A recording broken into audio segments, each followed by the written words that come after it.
في عالم السوشيال ميديا الكلمه كتقدر تبني امبراطوريه وكتقدر تريبها في ثواني. ملي كيتلاقاو جوج شخصيات عندهم وزن في الساحه، الصراع ما كيبقاش غير مجرد كلاش عادي، كيولي قضيه راي عام. مؤخرا الساحه المغربيه عاشت واحد من اشرس الخلافات. الاطراف ديالو مؤثره سكينه غلامور والفنانه ابتسام تيسكات. صراع بدا بالنبش في الماضي وسال بدار تقاسي في الكرامه. شنو وقع بالضبط؟ علاش المغاربه كلهم اختاروا يوقفوا في صف واحد ويتعاطفوا مع قصه طرف الخبز؟ بقاو معايا حتى الاخير ديال الفيديو، حيت غادي نكتشفوا ما وراء الكواليس والسر اللي خلى هذا الكلاش يكون مختلف على كاع الكلاشات اللي دازوا. ولكن قبل ما نبداو ما تنساوش ديروا لايك وتفعلوا الجرس باش تكون جديد. مرحبا بكم معنا في قناتكم اخبار وان. باش نفهموا القصه خصنا نرجعوا للبدايه. كيفاش نضال الصداع؟ سكينه غلامور معروفه في الساحه باسلوبها بدون فلتر وتصريحاتها اللي ديما كدير البوز.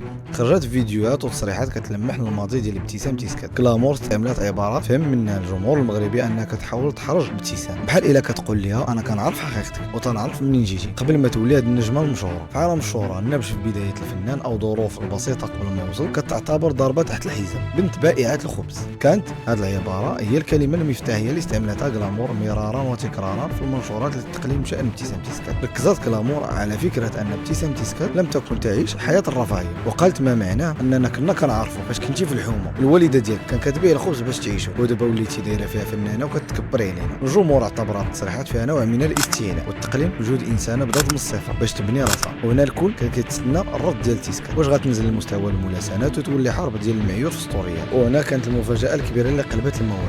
ابتسام تيسكات بذكاء كبير اختارت طريق اخر تماما. بدل ما تجاوب بنفس الاسلوب وتدخل في متاهات ديال قلتي لي وقلت لك، ضربت على الوتر الحساس بزاف عند المغاربه، وتر الكرامه وطرف ديال الخبز الحلال. ابتسام ما نكرهش المزيره، بالعكس افتخرت به وبينت ان الظروف البسيطه قبل الشهره ماشي عيب. العيب هو الانسان يتنكر الاصل. بينت ان كل حاجه وصلت ليها كانت بعرق كتافها وبمجهودها باش تجيب ذاك الطرف ديال الخبز بالحلال ليها ولعائلتها. وكتبت على انستغرام الخبز اللي عايرتوني به هو باش كبرتنا الوالده الله يحفظها وحتى وليتو تمناو تلاقاو معنا. هاد الرد ما كانش مجرد جواب لسكينه غلام، كان رساله قويه لاي واحد كيحاول يعاير انسان بالفقر وبداياته البسيطه. هادشي بالذات هو اللي خلى الكفه تميل 100% صالح تيسكات. في الساعات اللي تبعت هذا الرد وقع التواصل الاجتماعي في المغرب شعل. التعاطف كان منقطع النظير مع ابتسام، ولكن علاش بالضبط؟ سيكولوجيه المجتمع المغربي مبنيه على احترام ولا الشعب اللي كيتقاتلوا مع الزمان. المغاربه بطبعهم كيكرهوا الحقره وكيكرهوا الاستعلاء. ملي كتجي مؤثره ما كان حجمها وكتحاول تنقص من شخص حيت كان في واحد الوقت بسيط ومحتاج، الجمهور اوتوماتيكيا كيولي محامي ودفاع على هذا الشخص.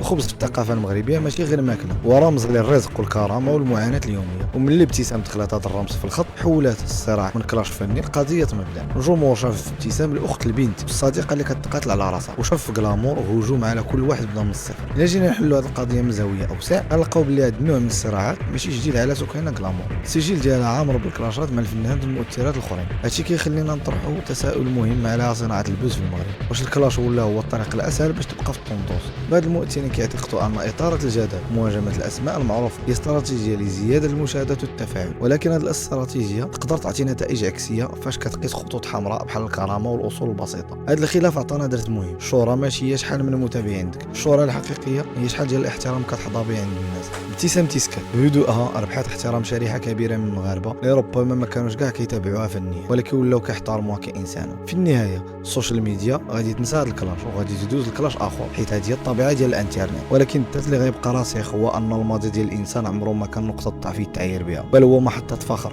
كينحني ليها الجميع الا كانت مبنيه على الحلال والكرامه. وانتم شنو رايكم في هذه القضيه؟ واش كتشوفوا ان ابتسام تيسكات تعاملت بذكاء مع الموقف؟ وشنو رايكم في دائره المؤثرين اللي كينبشوا في الماضي الفنانين؟ خليوا لي ارائكم في التعليقات لتحت، غادي نقراهم كاملين ونجاوبكم. ما تنساوش اللايك الى عجبكم الفيديو، شاركوا مع الاصدقاء والعائله باش يوصل اكبر عدد ديال الناس. مرجو الاشتراك في القناه باش ديما يوصلكم جديد. كنتم مع قناتكم اخبار وان اللي كتجيب الحقيقه ولا شيء غير الحقيقه. شكرا على المشاهده، ونتلاقاو في فيديو جديد. مع السلامه.